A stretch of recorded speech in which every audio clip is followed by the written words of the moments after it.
Tango 1 at the top, we are at Papa Coco. 10-4, Tango 1, you have control. Tango 1 copy. Stand by. Stand by. Integrity, passion, resilience. That's what this place was built on. That's what our community is founded on. Don't act like the example, just be the example. This is the home of the greatest fitness community in the world. We're trying to create strong, able bodies, resilient to injury with a gas tank to get shit done. If there's one thing from this podcast, it's about taking immediate action, find the problem, fix the problem. This is your opportunity. It's either a hell yes or a fuck no. It's that simple. You're ruining the Tango 1 podcast. Now is the time to take action. Now's the time to do more and be more.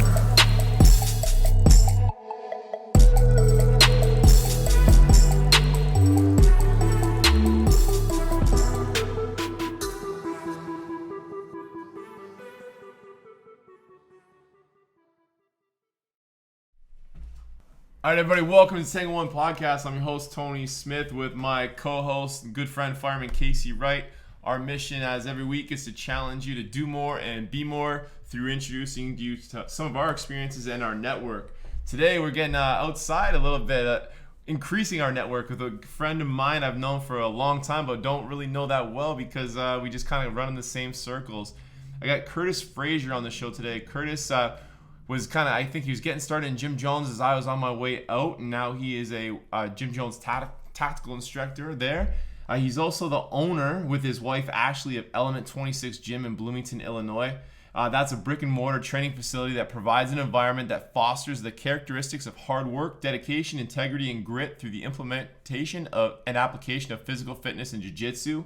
He's a former military guy. He's a BJJ Black Belt, a professional photographer, and a fellow Westside Barbell conjugate tactical coach. So he's a man of many trades, and we want to talk about a lot of that stuff today. So welcome to the show, Kurt. Yeah, Antonio. Awesome, man. Thanks for having me on. It's a pleasure. I'm glad we can finally connect a little bit more and, develop the friendship better and share some knowledge between each other. Yeah, it's kind of messed up, this world that we live in, like how it's cool in a great way, I guess. But Instagram is like the only way we really talked. We had a coffee break together, I think, in Milwaukee. And one of these courses, but yeah, we've been able to we talk of it. I feel like almost every week, but we've never actually talked. So our Insta friendship is very high, but the interaction in real life has been very low, unfortunately. Yeah, the interaction through Instagram is all because Gus tags us on every post, and when the comments start to fly, one of us is getting chirped at all points, I think, on one of those posts. It's pretty true. And so today I'd love to talk about like culture with you, changing perceptions of people, of course training while we're on here, and something you and I have in common, in addition to all the training stuff, is business, running a business with our wives. I think we could probably hit on a few. we might have to cut some of that stuff though. That'll go in the edit part. Yeah, man, so I'd love to, I'm super interested in this stuff. The military isn't as prominent here in Canada, but, being so close to the States and spending so much time with, you and Gus and all these guys through the network, I just, love to start there, man. You joined the military, or what branch, things that you might have done? So I joined the Army almost right out of high school. I say almost because I finished high school about a semester early, and then I spent 4 months or so there through summer, kind of just hanging out, trying to figure out what I wanted to do with life. Thought about going to college, but to be 100% honest, I was not mature enough at the time to go sit in class, and I would have had a very bad experience. And I was a young kid, wanted to kind of test myself and prove some things to myself. I wasn't very popular growing up, so I kind of wanted to shed that persona of myself, and decided to join the military. Went into the military, kind of went to all the Army recruiters, the Marines, the Navy, told them, hey, I want to do something hard, and I want to be, some type of special operations guy, Navy SEAL, Force Recon, Marine, Special Forces, whatever. I didn't care. I was like, I just want to go do something hard. And the Marines laughed at me because I was about a $155, 6'1", big string bean. The Navy didn't tried to get me to go do a different job. The recruiter was very pushy about trying to fill slots. Went to the Army, and I was like, hey man, I don't want to mess around with you. I want to go do something this. He was like, well, yeah, I've never had anyone go do that, but I'll give you a contract. I was like, awesome. And that was the start of it, man. Went to the military, at 18 years old, spent 5 years in active duty at a 1st Ranger Battalion. And then I had a parachute accident, which kind of ended my military career at the time. I was kind of in the borderline, like most guys are at the end of their first enlistment, didn't know if I want to get out, wanted to stay in, leaning towards getting out. I had a bunch of buddies that were getting out and going to college, and the parachute accident happened, and that kind of set it in stone. So I had to spend some extra time in the military to rehab. I actually got medically held in for an extended period of time from the injury before I could get out from all my rehab and all that stuff. And, got out and then went to college afterwards. But the military gave me a very vital cornerstone for my life on what I'm capable of. Kind of a lot of things that we talked about just in our community on side conversations. This, how we are capable of more, and our mind is our own limitation to those things. And that was really my first experience into some of that, going through whether it be a selection or whatnot. That it's 10% physical and 90% mental. And that's just really carried over to everything I have outside of life and the lessons I try to invoke, whether it be with athletes I'm training at the gym, jiu-jitsu students, and just really every area of my life. I try to get people to understand that, their limitations are themselves and they are capable of doing more, whether it's, in their job or being a better father. It's a choice they can make. It's not always easy, and sometimes it's very difficult, but it's still a choice. And yeah, that was what the military kind of really enforced into me as I kind of move forward in my life. Like I said, I had a parachute accident, which changed some things. Unlike most people, I didn't really have an option to stay in after that, and it was for the best. If I didn't get out where I was, who knows what would have happened. I definitely wouldn't have met my wife. I wouldn't have the gym. I probably would have been one of those guys that married a hooker off base and was divorced with, 4 kids that aren't his right now. Who knows, man? So, in hindsight, everything worked out really good. Even though it was a real hard, difficult time in my life, it was a very prominent piece that makes me the man I am today, and the person that I'm always trying to become better too. And really laid the foundation for that. There you go. So going through that 5-year military stint, what were some of the main physical or mental tests that really stood out the most, that kind of helped you years later say, I got through this stuff through the military, I can definitely get through this stuff with business or life? What was kind of some of the challenges that stood out the most, whether it was training or an incident or anything? Yeah. Most people will say that, hey, a selection taught them, that they can do more. I would say it didn't really teach me that. I kind of already knew it.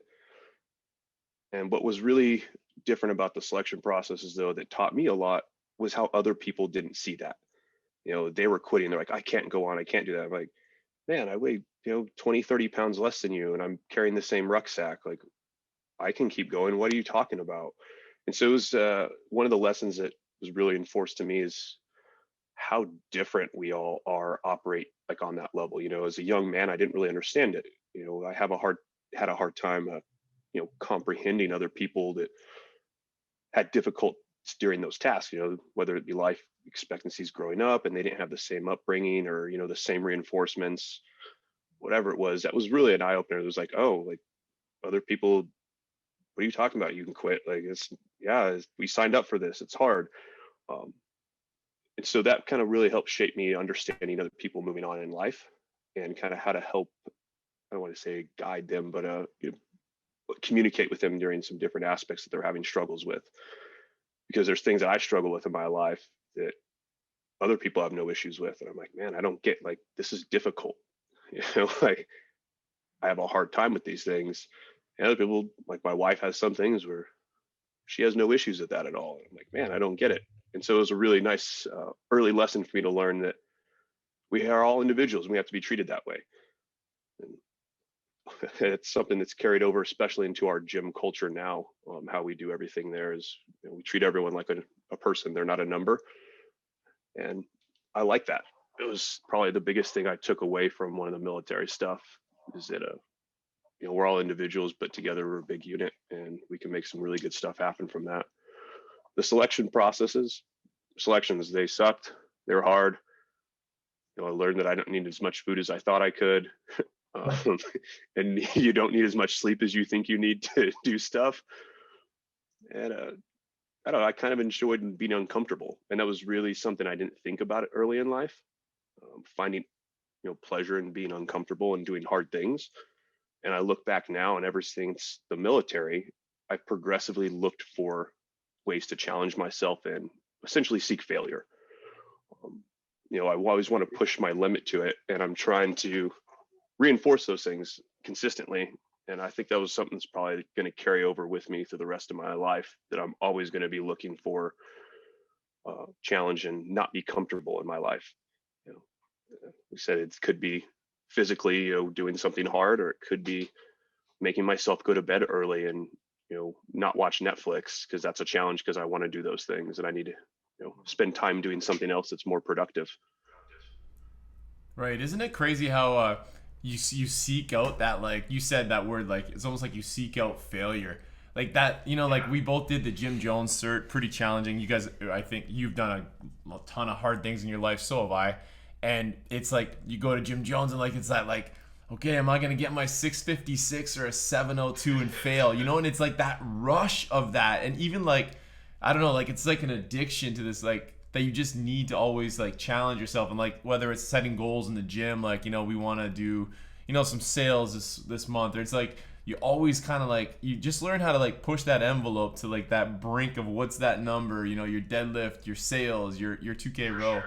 I think that's such a great carryover, man. Something I wanted to ask you that's a little bit I've never really asked anybody, but it kind of hit me when you're talking. Like I remember I was sitting in a hot tub. I was visiting somebody in St. Louis, and I'm sitting there, and there was a guy, and he was deploying the next day, and I remember he wasn't even old enough to have a beer. Like he was 19 maybe, and you said joining the military at 18. Like, did that seem heavy to you at the time, or does it maybe looking back now as you're like, a wiser older man or something? Like that just seems wild to me. Man, it didn't really seem like anything. Like it was like, whatever, I'm going to go. And I think that goes into, I was very immature. Looking back at it now, is like, man, I didn't understand the gravity of the things that I was doing, or the situations I was in. Especially just looking back at mortality. At this point in my life, I'm like, man, I can't believe some of the stuff that happened. Like, wow, is you inches away from life-changing things that could have gone very, very differently. And at the time, it didn't register at all. And I think that's part of what you see now, especially within the veteran community, of people having PTSD. They're seeing a lot of these things happen where these guys are getting out from this early GWAT time that are developing and starting to show signs of like, man, like I've had a hard time with things that happened, because they were thrown in these situations at 18 years old, 21 years old, where they're just not mentally comprehending the gravity of the situation. They're doing things, and then years later, as they mature and they start to understand, and they just grow, they're like, wow, this thing's really affected me. And it's not till years later that these things are coming up. And man, it's a very powerful thing to kind of realize that, here in my mid 30s now, that wow, like the things I did at 21, I don't even know if I would do now, like out of fear, or just who I am now. It's like, wow, I can't believe that I was in some of those situations, and I willingly went there, like, hell yeah, let's go, man, like this is great. And I'm like, no, like, man, I don't want to do that. Like, yeah, like I want to be alive and have fun. And but I just think that, yeah, being that young, man, you just don't realize the gravity of those consequences at times. Isn't that almost a strategy though, kind of the military, like in a beneficial way, like having people who aren't fully developed mentally, and being an 18-year-old or 19-year-old, and you have that fuck yeah attitude? It's like, isn't that kind of the candidate you want, who's going to go into these situations a little more naive to the consequences, because that's the guy who's going to go do what has to be done? For certain jobs, I would say yes. For guys that are going in special operations and doing cool guy stuff, you want a level head. You want them to be able to maintain a mature, high outlook on the situation. And that's why these times there's age limits in there. You have to spend 5 years in the military before you can go do this. That way they have a chance to grow up and mature, because other people's lives depend on it, not just theirs. If you're the one making calls, like, I couldn't imagine, and I physically can't comprehend if I made a call and it cost someone else their life at that age. Like, that would haunt me for the rest of my life, just out of pure immaturity that I made the call. And, I look back on it, it was a good experience to have. And I'm really, really grateful for the leadership I had, because they helped me grow up and mature in those situations. But man, like, it's wild to go back and think about, what I was doing at 21 years old, which made transition to college very different. I'm going to college with kids who are, 21 years old and complaining that, they had to stay up and study all night. And you're like, what? Like, this is easy, man. Like, this blows my mind. Like, you're complaining because you have homework? Like, get out of here, dude. Like, this is simple. Like, yeah, you don't need to go sleep 12 hours, man. Just go study. Like, Yeah, man. I was like, I didn't expect the conversation to go here, but what you're saying, like, is so relatable.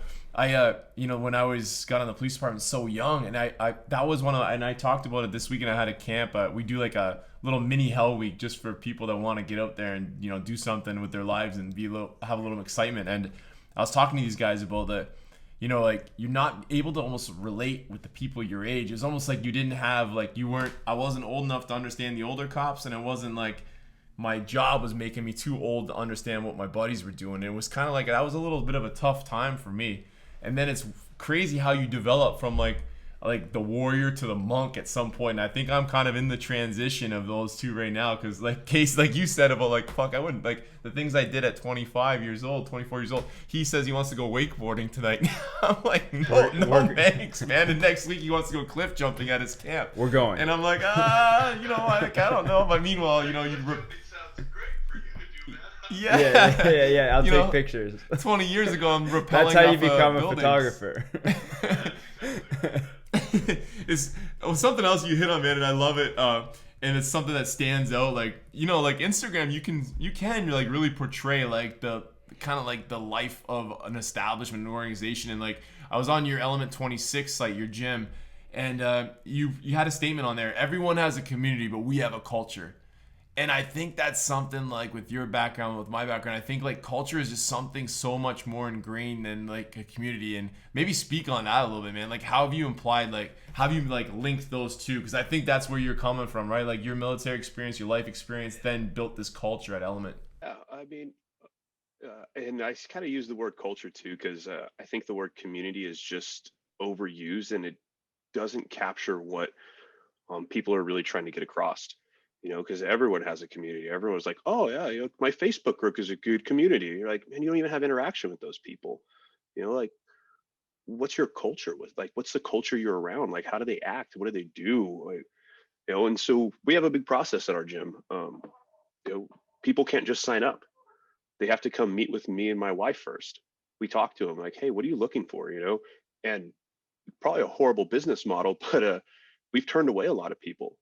We're not a Zumba, we're not a CrossFit gym, we're not a powerlifting gym. We have a very specific area that I kind of operate in, with some general physical athletes and really tactical athletes and jiu-jitsu people. They come there, they want to look for something else, and it's like, hey man, this isn't the right place for you.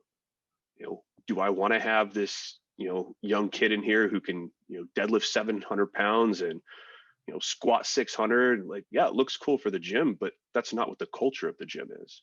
And you can start easily being sidetracked just for the sides of profit. And so we make it a really big part to hold that culture that we've developed of hard work, dedication, integrity, and grit, that we really reinforce with these people, because everywhere has community. What separates communities? Nothing, man. Like, you can go to a Gold's Gym, there's a community of people there. What's the culture of Gold's Gym? It's a culture of, well, I'm not going to say in specific Gold's Gym, but in a big commercial gym or some place where they're not held accountable.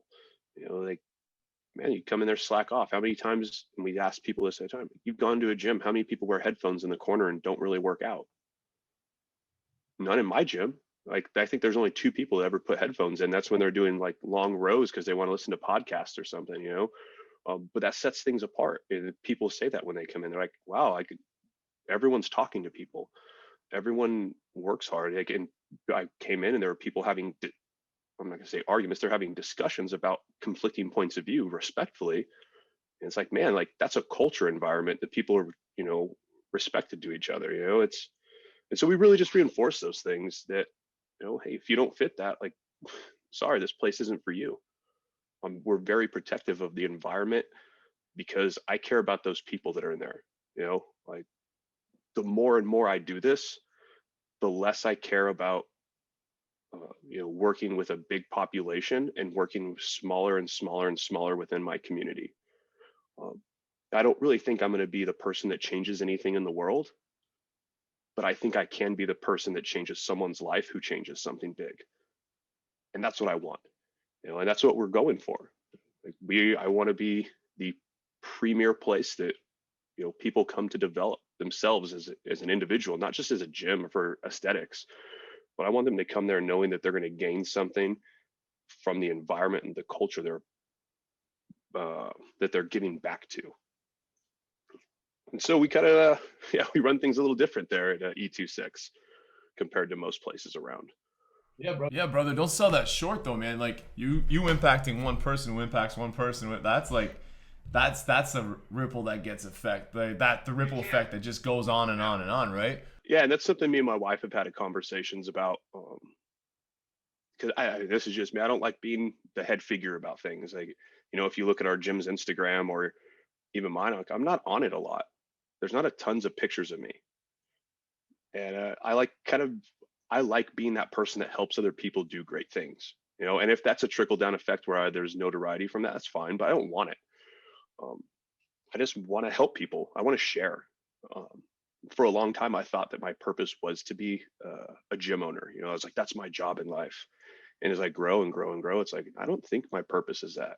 I think my purpose is to share my experiences, whether that is sharing my knowledge and understanding of human performance, sharing my knowledge and understanding of jiu-jitsu, or sharing my outlook with photography or videography. I'm sharing stories of people, I'm sharing time. And I think that's a very powerful thing that'll have a lasting impact on people, whether than I just want to change someone's life with the gym or something else like that. So do you think a lot of these are like stemmed obviously from like that decision to join the military when you were younger? You got into that and then you started to see how the human body and mind is so much more capable than a lot of people think it is. Is that what kind of got you into exercise science and then into the whole gym industry? Yeah, man. Like I thought it was really cool just seeing like what we're capable of, and more so like what I was capable of.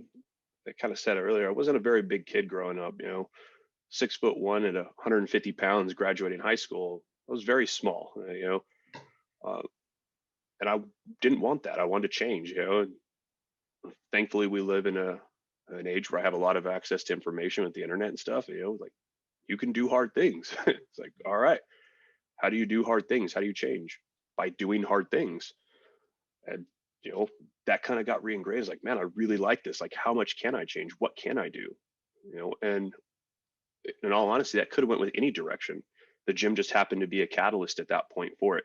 If at that point, someone came across my life and it was coding on the internet. I'm like, man, I don't know anything about coding. Like, how do you learn coding? It'd be hard to do it. Cool, you can do this, man. I can learn something. I can do something hard like that I didn't think I could. And it just so happened the gym was that part because of the physical performance with the military and wanting to prove that I could do something hard, to myself. And that really got me interested in the mental aspect of things, which is kind of how I came across Jim Jones. With their ethos that the mind is primary, that really stuck to me. And that's what really drew me in when I first heard about it. And kind of to backpedal at that point, I heard about this right after my parachute accident, like right as that was going on. So I was in a really hard place in my life because I was a young man and I went through this life-changing event where I lost essentially my identity at the time. Till that point in my life, I was only an Army Ranger. That's all I knew. And that was taken from me, essentially. And I was really having a hard time struggling. Like, man, I need to do something.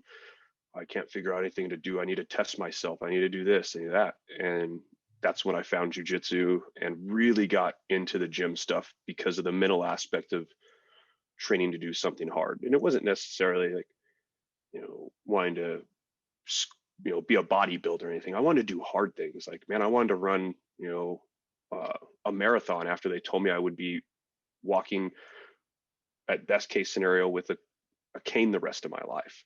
It's like, why? Like, man, I want to prove that I can do more. My body is capable of more. That, that essentially my limitation is me. And that really came in through with the gym and the military reinforcing that. And it just kind of tidal waved over when that injury happened into jujitsu in the gym. And I just went head first into it all. Like, there was no going back. I was in the deep end with no floaties, just going. And what happened with the parachute incident? So I got back from my 5th and final deployment, and I hadn't jumped for a while because we were on rotation. I had to do a jump for jump pay. It was a small group of us. I can't remember, maybe 15 guys. We doing a low altitude Hollywood jump, so no gear. And jumped out. The guy behind me rode my pack, collapsed my chute on the jump. His chute thankfully caught air at some point, but I was caught up in his risers. So when we were coming down, his chute was in a little cigarette roll and opened up, and I was able to get outside of it a little bit. So he was below, his chute was open, and I was tangled up at the top of his chute. And when he landed, it acted like a fulcrum, catapulting me into the ground. And my foot was the first thing that impacted. So I got a lot of permanent hardware in my right leg, and I was non-weight bearing on it for about 6 months. Not to mention some other damages that were the rest of my body. But yeah, it could have been a lot worse. I'm grateful and blessed to be alive. And, I'm not paralyzed. I could have had some serious injuries.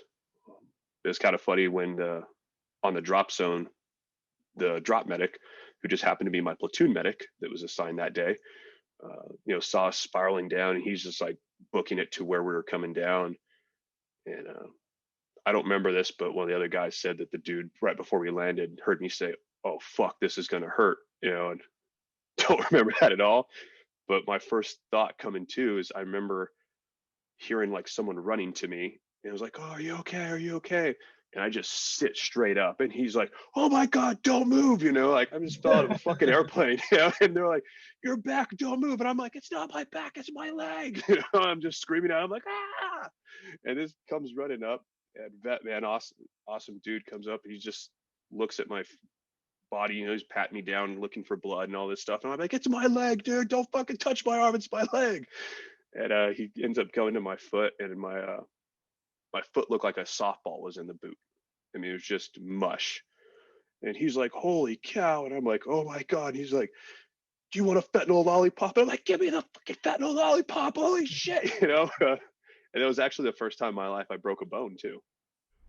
Wow, man, that is a crazy story. I mean, but you hit on it earlier. Like, yes, like you're here. I think like you talked about it. It just sounds so familiar. Like you have like a moment. It ends your career.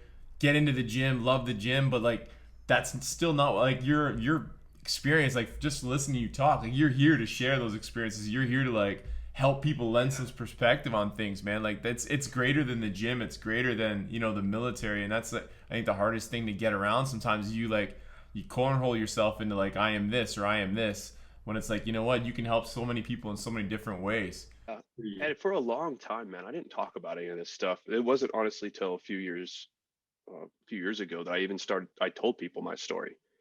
I wasn't ashamed of anything, but a lot of it was I didn't want people to feel sorry for me. Right. You tell people you had a parachute accident, and everyone's like, "Oh my God, like, do you still have issues with it? You have all, man, I'm just a person. Like, I don't, that moment at the time, I look back at it, I'm like, man, that defined me. That was it. Like, well, man, as I grow and mature, I'm like, that moment was a small piece of my life that's ever changing who I am now. Like, the better question for people to ask is like, how did you use that? How did you use that injury? Not just tell me the story of it, but how did you use it? And like I said, I had a hard time coming to grips and talking with people about the struggles I had from, getting my exit from the military, or things in the military. I guess probably like most guys do. I just didn't want to. I didn't like being vulnerable with people. You know, I didn't like telling people a story how I was, got in a parachute accident and got kicked out, or not kicked out. Excuse me, retired from the military, and it wasn't like a, this is a stupid really reason, but I was be 100% honest. Like I felt almost ashamed that like I got hurt stateside, man. Like, Yeah. why are you talking? Like, there's so many other people out there who have more to give and share than like me just having a parachute accident. But there is, as I grew and learned to be vulnerable with it, there are people that gain a lot of perspective from my situation, and I'm doing my absolute best to continue upon this path of vulnerability and being open about things that I can talk about to help other people along that journey.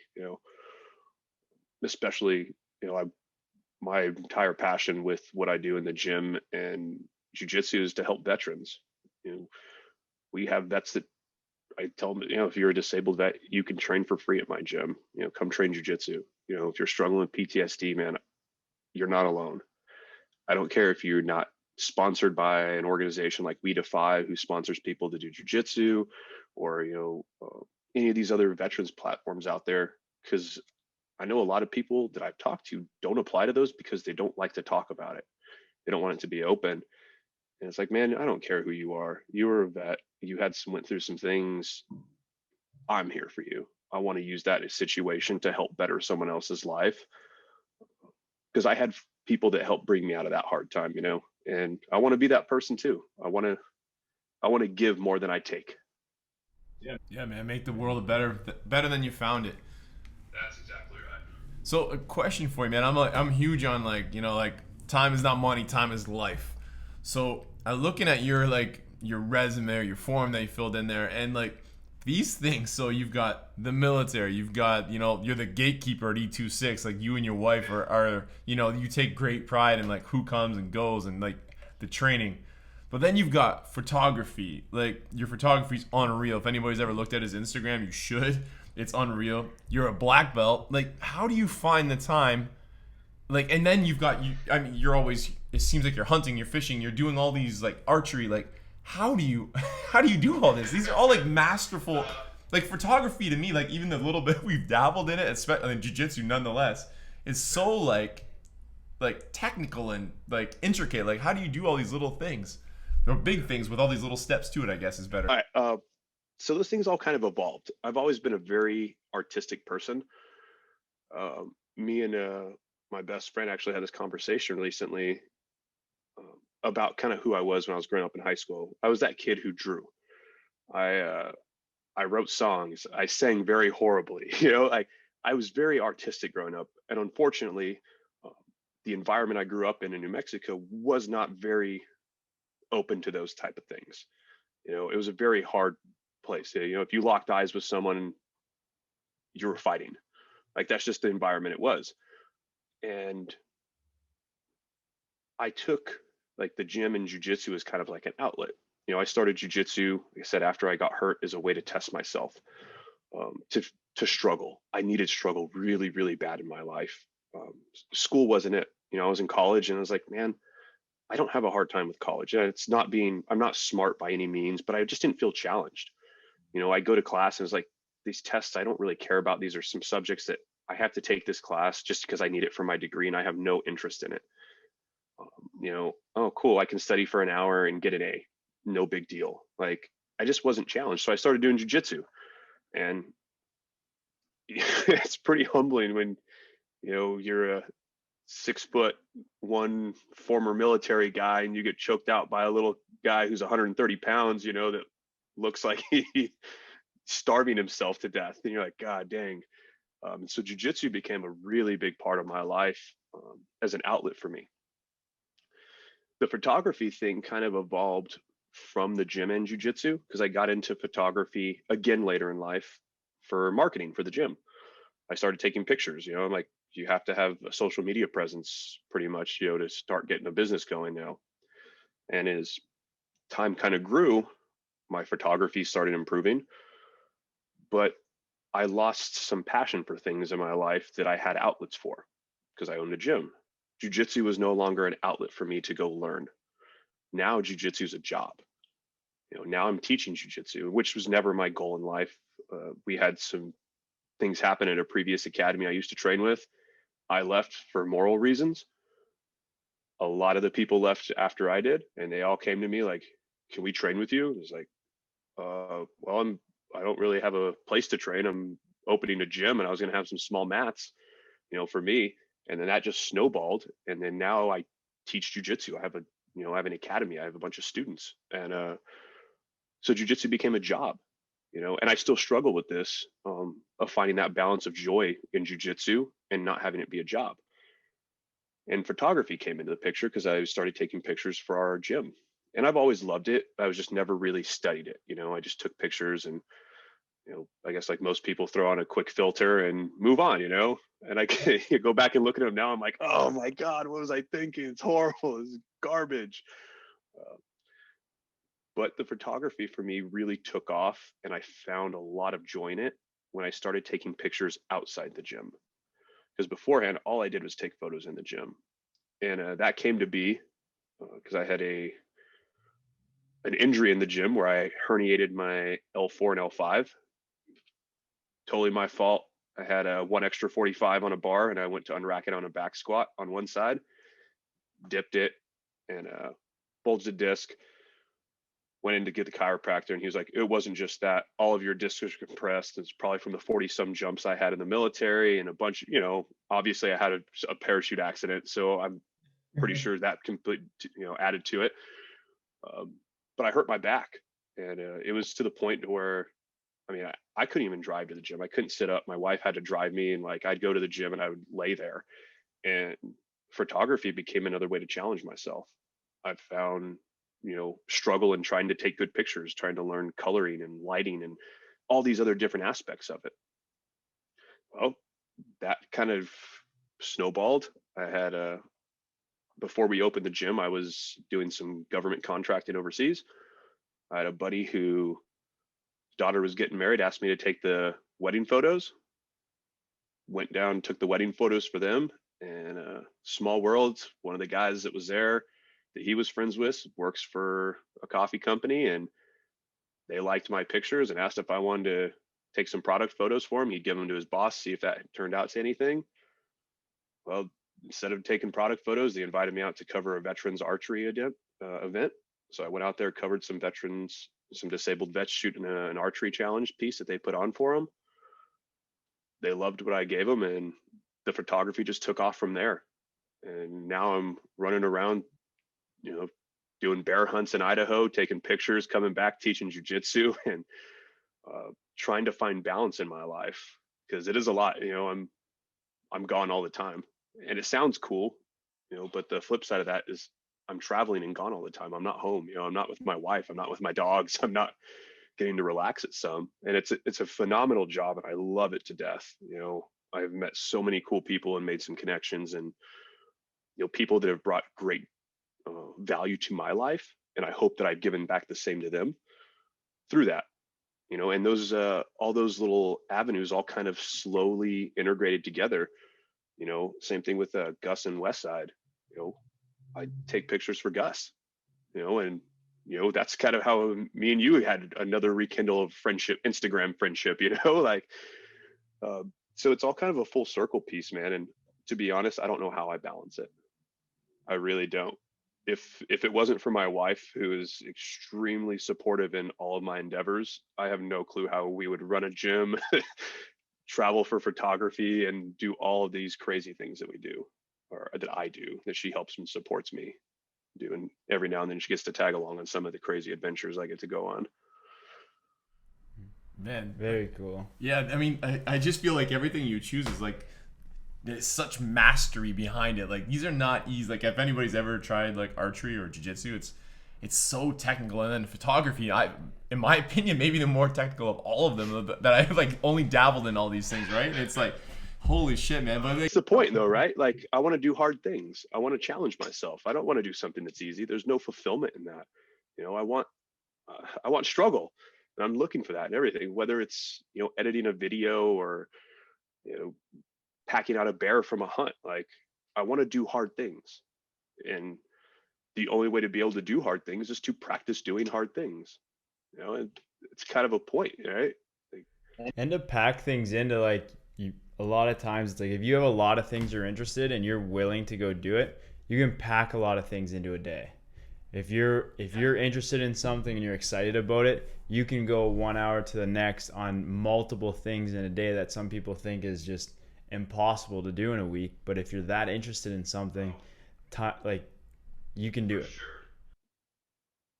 yeah, I mean, I love it. It's like I had a good example of this is I was in Savannah, Savannah, Georgia, last weekend doing a photo job. And it was flying around in a helicopter because I randomly took some video for another company, did a bunch of stuff there, got down, went back, met up with a good buddy, went out and did some fishing out in the ocean there in Savannah, caught dinner, came back. Everyone's like, dude, what are you doing all day? I'm like, I'm just working, man. Like I'm doing everything. Like I enjoy all these things. Like, oh, like, well, like how'd you have the time for that? I'm like, well, I wasn't on my phone. I wasn't watching Netflix, man. I was living. I was outside. I was enjoying life. Yeah. Yeah, And it's an 8 hour day. And then it's like, well, the only difference is you just sat at a desk for 8 hours. It's the same amount of time. We just did that much more exciting thing. Man, you hit on something good too. Like we were talking at the camp I was doing this weekend about like, a lot of men kind of just it's that old adage, you die at 20, you die at 25, you're not buried till 75. And like I know I just see a lot of semblance between your wife and I. It's like my wife Danny, she just knows that I need this fire in my life, and she's so supportive of it. Like that's a conversation I think a lot of like maybe relationships don't have, and like I think like that's integral. Was there ever like a moment where like where she just said like, hey, I understand this, go get this, or did you have to have that hard conversation, or has it just always been? I have never had to have a hard conversation about that with her. Like anything that I've ever wanted to do, and I will be 100% honest, I've made some bad decisions. Like, hey, babe, oh yeah, I told these guys I would go do this photo job in 2 days, and she's like, okay, like I get it. Makes life hard on her. And that was, my bad. I'm sorry. That wasn't the best husband move. Apologize, but she's always been extremely supportive in anything anything I need, I want to do, and I find passion in, and I try my hardest and best, and I hope that I give her back the same, drive, and I want her to do those same things too. If there's something that she has where, I don't know, she wants to go do a course or a class or go fly to Idaho and see waterfalls because she's never been able to see them, like, go do it. Like, I want you to experience these things. You're living's not behind a screen. And I want you to go out and have fun and do the things that you find passion in. And if I can support you and help that make it better, I will, because that's what she does for me. I'm very, very grateful. I've never had any big issues on some of the things in my life that I enjoy to do, that she's always been supportive of them. That's so important, man. I think I think both of you, it makes you like both of you guys doing your individual things that like bring up that fire that you can see when you were talking about that stuff. Your face changes, right? Like it's like, but when you come home, you're just so much stronger together too. I think like a lot of couples, man, like just like the focus is maybe in the wrong place sometimes. It's got to be a little bit more on yourselves and supporting through each other. And I think that's so big. Through each other, I think that's. Yeah, and the people ask, like, was it hard on you, like being gone a lot and doing traveling or anything? Like, it's not. I know it's hard because we're spending time apart. But I'm like, man, it really makes me like, I know how much I love my wife, and I know how much I care. Like, I miss her. Like I can't wait to get home to see her. I can't wait to get home to see my dogs. Like, I love my life. I want to be home. Like, people they'll say like, oh man, I wish I could go all the time and leave like that. I'm like, well, I don't want to leave all the time like that. I want to stay home. Yeah, I like to do cool things, but I'd love to take her with me every time I go. Like, I have just as much fun hanging out at home, doing yard work and, yelling about the dogs causing a mess in a house together as I do going out doing these adventures, because I'm with her. And it makes that support is invaluable, man. I can't put a price tag on anything like that. Yeah, man. Coming home like a wrecking ball. What's that Eric Church song? Come And home. that like brings it brings excitement to it, right? Like you go and do something exciting and you go on a trip. Now when you get home, you have so much like joy and so many stories to communicate about and talk about, and that probably like it brings out who you are. So it's you're being your authentic self and you're excited, and that's probably what, you know, both you love about each other, and that's what builds that relationship stronger too, is like when you see them fired up about something they love and they're over the moon about something they did at work or went on a trip with, like that's what makes relationship exciting, is hearing those stories. Yeah, I mean, and I love it. There's things that she does. She comes home and, you know, she loves like thrift stores. She's like loves to go to thrift stores and like decorate into the stuff here. And like she'll come home and I'm like, oh great, what'd she buy? You know, like I'm like, why do I care?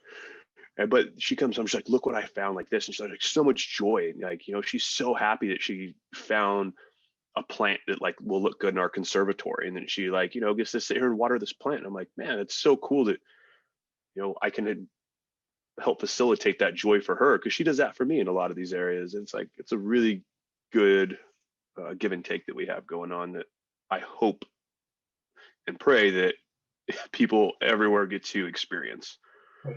That snake plant find is the same as your yeah. bear experience. This guy, right? this on guy's the same level. This guy's old lady, like, it comes home, it's like Jurassic Park in his house. She buys a plant. Yeah, but she's got as much joy in that as I get in going wakeboarding. You know, it's just like, so it balances. Yeah.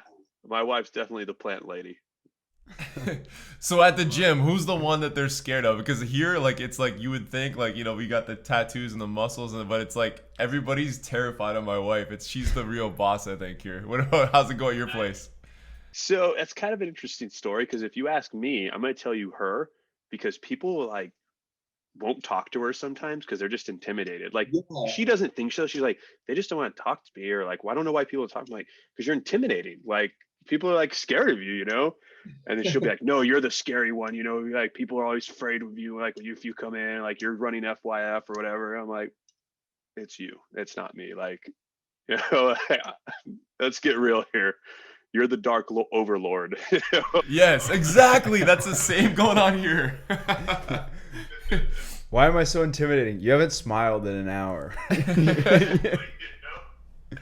Yeah, I feel ya. So, man, before we close out, we got to touch on this, because like we can't just let you go without explaining some of the stuff. So you are, you know, you're the tough guy, been through a parachute accident, 5 years in the military, black belt, all this shit. But you are a nerd on the inside, according to yourself. Like, hardcore. So like an emo, like really in high school? Yeah, dude. Yeah, I was definitely that dude that had a guitar, wrote songs. I listened to Dashboard Confessional on repeat. Like, no shame, man. I have no shame in admitting any of that. You know, I still watch cartoons from when I was a kid now.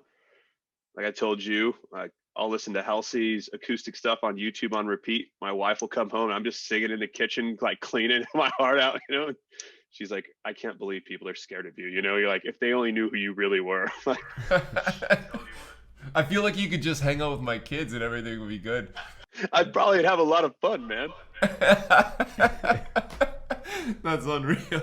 That's unreal. And then lastly, short shorts. You're part of the Short Short Confederation that Bo is like basically. If you know, if at least half of my thighs if it's covered, I'm already on the fringe. Like I gotta have them high, get those quads out. The sad thing is though, I've always had really skinny legs, so my short game is not as good as Bo and Gus and some of these other guys who are the leaders of the pack. But I'm trying my hardest. Lots of Bulgarian split squats to try to catch up. So I need your professional opinion, because my wife, like, I'm all about. She likes the silkies, but she doesn't want me to work out in them. How do you manage the backlighting and not showing the whole business line? Underwear. Do you wear underwear under those things? That's what I mean. That's a horrible crime.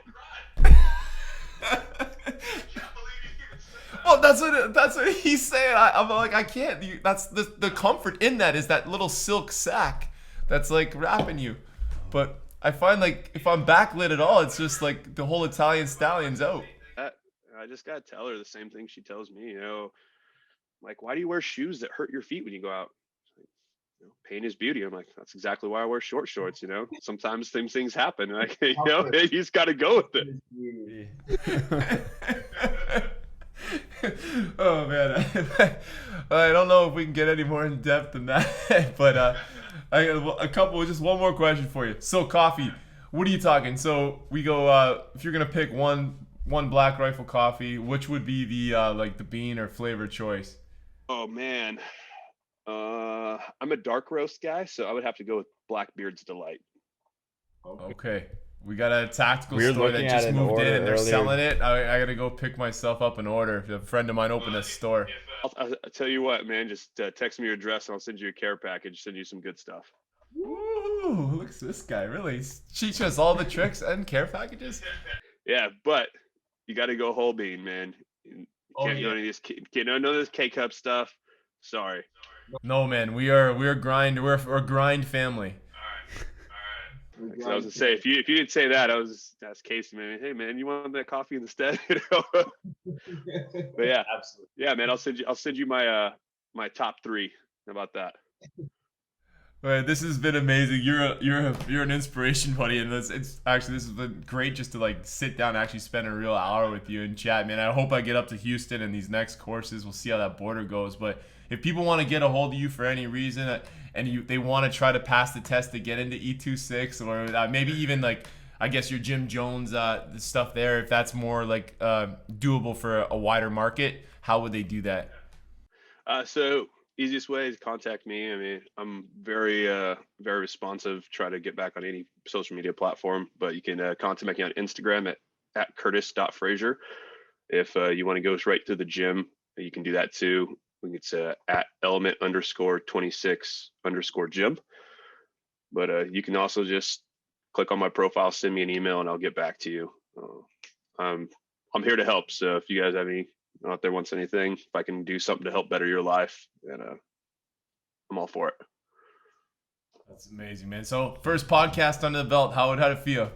First one under the belt. I feel like I did all right. We'll see how it comes out when I hear it, though. Once we made it through the mute button thing, all was smooth, man. All was smooth.